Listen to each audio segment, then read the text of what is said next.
ঝামেলা করে বানাই, আজকে সেই ঝামেলাটা করব না, একদম পুরো সরাসরি ইনস্ট্যান্ট বানিয়ে দেব আমি।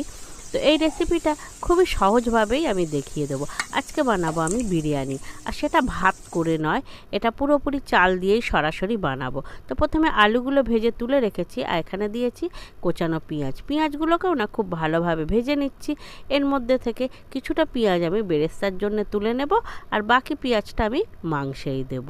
তো পেঁয়াজ এবার এর মধ্যে দেব কিছু আমি বেসিক মশলা, যেমন আদা রসুন আর কাঁচা লঙ্কা বাটা। যেহেতু কম হয় সেই জন্য একটু কাঁচা লঙ্কা বাটা আর আদা রসুন বাটা দিয়েছি।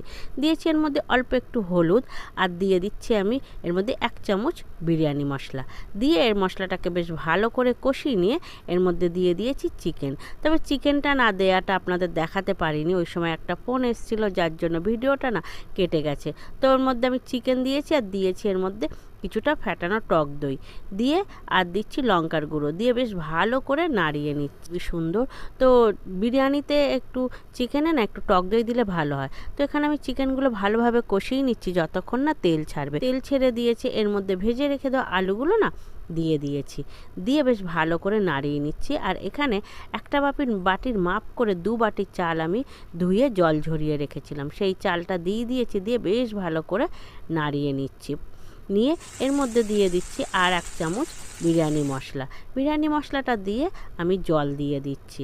যে বাটির মাপে চাল নিয়েছিলাম সেই বাটির মাপেই 4 বাটি জল দিচ্ছি, যেহেতু 2 বাটি চাল নিয়েছিলাম।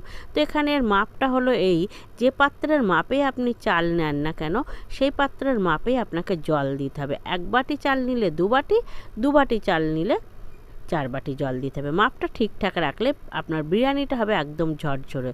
তো আমি এটাকে বসিয়ে না প্রথমে ফুল ফ্লেমে গ্যাসটা রেখে ফুটিয়ে নিচ্ছি, তাহলে চালগুলো গায়ে গায়ে জড়াবে না। দিয়ে আমি আবার ঢাকা দিয়ে দিচ্ছি, থাকবে। এবারে দেখুন জল বেশ কমে এসছে, খুবই সামান্য রয়েছে। এই সময় এতে আমি বিরিয়ানির আতরটা দিয়ে দিচ্ছি। যেহেতু বিরিয়ানি বানাচ্ছি, আতর না দিলে বিরিয়ানির তো কোনো সেন্টই হবে না। তো দিয়ে বেশ কিছুক্ষণ ঢাকা দিয়ে কানটা আমি রেখে দিয়েছি যাতে এটা নিচেই না আটকিয়ে যায়। তো এবারে দেখছি যে চটপট করে আওয়াজ হচ্ছে, এই সময় গ্যাসটা বন্ধ করে একটু নাড়িয়ে আপনাদেরকে দেখিয়ে দিচ্ছি কত সুন্দর ঝরঝর ইনস্ট্যান্ট বিরিয়ানি হয়ে গেছে। তো ভাত করে ওইভাবে করে ঝামেলাটা খুবই হয়ে যায়, তো এইভাবে সরাসরি করলে না খুব অল্প সময়ের মধ্যে যায়। এর মধ্যে আমি বেরেস্তাগুলো দিয়ে না ঢাকা দিয়ে রেখেছিলাম, ভাপে কিছুটা নরম হয়ে গেছে। এবার গরম গরম সার্ভ করব। দেখুন কত সুন্দর হয়ে যায়। তো আপনারা বন্ধুরা এইভাবে বিরিয়ানি বাড়িতে বানাবেন, খুব অল্প সময়ের মধ্যে, মিনিট 20 থেকে 25-এর মধ্যে বিরিয়ানি তৈরি হয়ে যায়। সঙ্গে একটু রায়তা আর শসা নিয়ে নেবেন।